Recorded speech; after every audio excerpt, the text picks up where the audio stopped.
میرے پیچھے غازیز کی وال ہے جس کے اوپر قرآن پاک کی ایک آیت لکھی ہوئی ہے. فیض احمد فیض کا ایک شعر لکھا ہوا ہے اور 1600 کے قریب وہ نام لکھے ہیں پولیس والوں کے جن کو گولیاں لگیں، جن کی لمز ضائع ہو گئیں، آنکھ ضائع ہو گئی اور زندگی تبدیل ہو گئی. ان میں سے ایک میرے ساتھ طارق صاحب بیٹھے ہیں اور بتانے کا مقصد یہ نہیں کہ پولیس والے کتنی قربانیاں دیتے ہیں کہ ان کی انیشیٹو اور ان کی ہمت کتنی زیادہ ہے. طارق کو گولی لگتی ہے اور یہ اس کا دھڑ بیکار ہو جاتا ہے، لیکن یہ بیکار نہیں ہوا. اس شخص نے ہمت جاری رکھی اور آج الحمدللہ یہ ہماری فورس کا ایک انتہائی اہم رکن ہے. ہماری امید ہے، ہمارا سہارا بنا کن کا؟ ان 2550 سے زیادہ بچوں کا اور ان غازیوں کا جن کو ایکسٹرنل ایڈ کی ضرورت تھی. اور اس عظیم انسان نے جس نے اپنے جسم کو، اپنی جان کو آپ کی سیکیورٹی کے لیے پیش کیا، اس نے ایک عظیم پاکستان کے بیٹے، عظیم ماں باپ کے عظیم خون کی وجہ سے پیدا ہوئے شفیق صاحب کو.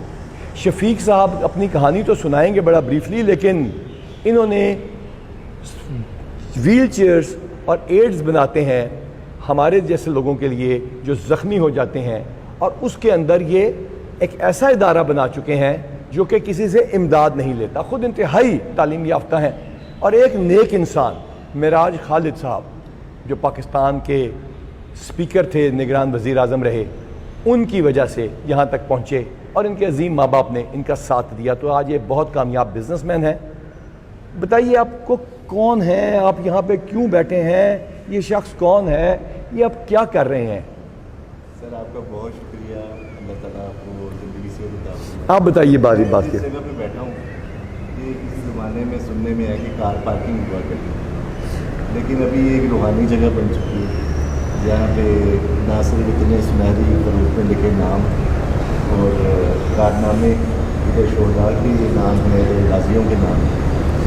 سر یہ خوبصورت جگہ پہ بلانے کا آپ کا شکریہ. جہاں تک میری ذات کا تعلق ہے، میں ایک عام سر پاکستانی میں لاہور شہر کا بیٹا ہوں. اور تو یہ کیا ہوا آپ کو، آپ کیوں ویل چیئر کے اوپر ہیں؟ سر مجھے بچپن میں 6 ماہ کی ایج میں پولیو ہو گیا تھا. تو اس کا مطلب پولیو کے قطرے پلانے چاہیے؟ جی سر، پولیو کے قطرے لازمی پلانے چاہیے. اور پھر اس کے بعد آپ کو جو یہ چیلنج آیا تو آپ اتنے بڑے آدمی کیسے بن گئے کہ آپ، جبکہ آپ کو ٹیکس دینا ضروری نہیں، آپ پھر بھی اس قوم کو ٹیکس دیتے ہیں، آپ پتہ نہیں کیا کیا زندگی میں کر چکے ہیں، یہ کیسے کر گئے آپ؟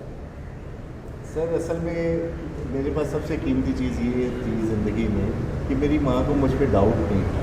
یعنی میری ماں کو پتہ تھا کہ مجھ میں کوئی کمی نہیں ہے. ڈفرینس ڈزنٹ مین گڈ اور بیڈ. مختلف ہونا خراب ہونا نہیں ہوتا. یہ پہلا سبق تھا جو مجھے اپنی ماں سے ملا نا. تو سر بس یہی حوصلہ تھا. تو معراج خالد صاحب زندگی میں کہاں آ گئے؟ سر بابا جی جو ہیں وہ ہمیں لارنس گارڈن میں صبح واک کرتے ہوئے ملتے تھے، تو وہاں پہ وہ ہمارے پاس بیٹھ جاتے تھے. انہوں نے ہمیں بتایا کہ آرگنائزیشن کیسے بنتی ہیں، تنظیمیں کیسے چلتی ہیں، ویژن کیا ہوتا ہے، اسے امپلیمنٹ کیسے کرتے ہیں. تو یہ بتائیے کہ یہ آپ 4-5 دوست اکٹھے کیسے ہوئے اور یہ اتنا حسین ادارہ یہ کیا ہے، کیسے اکٹھے ہوا؟ سر ہم لوگ ایک ادارے میں پڑھتے تھے جہاں پہ بچوں کو عام طور پہ ڈونیشن کے لیے اکٹھا کیا جاتا ہے. بچے کون تھے وہ؟ Person with disability. ڈسیبلٹی والوں کو پیش کر کے ایڈ لے کے اچھے کام کیے جاتے ہوں گے. تو آپ نے کیا فیصلہ کیا کہ ہم بھی ایڈ لیں گے؟ لیکن سر ہمیں یہ لگتا تھا کہ یہ ہمیں دکھا کے شاید ہم لوگ سورس آف انکم ہے، پروڈکٹ ہیں، کچھ انوکھی چیزیں، ایلینس ہیں، to show some people to get some sympathy. تو بس اس کو بریک کرتے ہوئے نا ہم لوگوں نے. تو آپ یہ ایڈ سے ادارہ چلا رہے ہیں؟ نہیں سر، ہمارا پہلا اصول یہ ہے کہ ہم ڈونیشن ہی لیں گے. تو پیسے کہاں سے آئیں گے؟ سر بزنس ڈونیٹ کریں گے، کاروبار کریں گے. تو آپ کی تعلیم کیا ہے؟ سر میں ویسے تو ماسٹر ڈگری ہے، لیکن پی ایچ ڈی کی ڈگری بھی. تو آپ جب باہر جاتے ہیں اتنے زیادہ، آپ نے کیا کوالیفیکیشن ہے کہ آپ پاس اتنا پیسہ آیا کہ آپ کتنے لوگوں کو آج تک یہ اسپیشلائزڈ ویل چیئرز بنا کے دے چکے ہیں؟ سر 1.5 لاکھ سے زیادہ لوگ جو ہیں. کیا مطلب 1.5 لاکھ سے زیادہ آپ کا ادارہ دے چکا ہے؟ جی سر، اس سے بھی زیادہ ہے سر. جو کولیبریشن سے دی ہے پاکستان بیت المال سے، وہ 80,000 تو صرف وہی ہے جو زمر خان صاحب کے ساتھ ویل چیئرز. اللہ ان کو خوش رکھے. اب یہ بتائیے کہ یہ جو ویل چیئر ہے، یہ والی ویل چیئر وہ نہیں ہے، وہ اسپیشلائزڈ ویل چیئر ہے جو آپ نے دکھائی ہے. ابھی آپ کو ہم اپنے اسکرین کے اوپر دکھائیں گے کہ وہ خود موو کرتی ہے جیسے کہ ہم باہر کی فلموں میں دیکھتے ہیں. اور آپ نے ہمارے سیریبرل پالسی کے بچوں کو آپ کو کیسے پتہ چلا کہ پولیس یہ کام کر رہی ہے؟ سر طارق صاحب تشریف لائے ہمارے آفس میں.